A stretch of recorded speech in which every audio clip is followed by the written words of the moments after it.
बहुत समय पहले जंगल में शेरू नाम का एक शेर रहता था।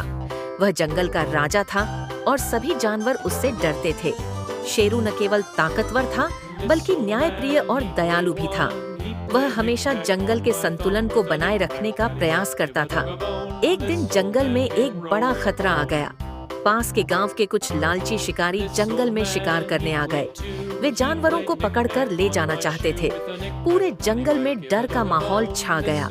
छोटे छोटे जानवर अपनी जान बचाने के लिए भागने लगे। जब यह खबर शेरू तक पहुंची तो वह चिंतित हो गया। उसने सोचा, अगर मैंने समय पर कदम नहीं उठाया तो ये शिकारी जंगल को नष्ट कर देंगे। शेरू ने तुरंत जंगल के सभी जानवरों की सभा बुलाई और कहा, हमें मिलकर इन शिकारियों का सामना करना होगा। अगर हम साथ रहेंगे तो हमें कोई हरा नहीं सकता। सभी जानवरों ने शेरू का साथ देने का वादा किया। शेरू ने एक योजना बनाई। उसने पक्षियों को आसमान से निगरानी रखने और हाथियों को जंगल के रास्तों को रोकने का काम सौंपा। बंदरों को पेड़ों पर रहकर शिकारियों की गतिविधियों पर नजर रखने को कहा। खुद शेरू शिकारियों का सामना करने के लिए तैयार हो गया।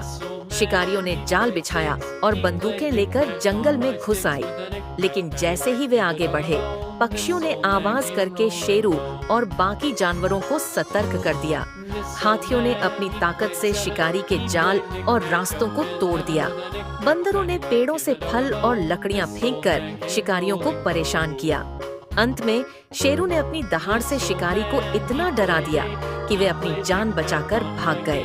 शेरू की इस बहादुरी और सूझबूझ से जंगल के सभी जानवर खुश हो गए। उन्होंने शेरू को धन्यवाद दिया और कहा, आप सच में हमारे राजा हैं, आपने हमें बचा लिया। इस घटना के बाद शेरू जंगल में और भी प्रिय हो गया। सभी जानवर एकजुट होकर खुशी खुशी रहने लगे। यह कहानी हमें सिखाती है कि साहस, एकता और समझदारी से किसी भी समस्या का सामना किया जा सकता है। जैसे शेरू ने अपने कर्तव्य को निभाया, वैसे ही हमें भी निडर होकर चुनौतियों का सामना करना चाहिए।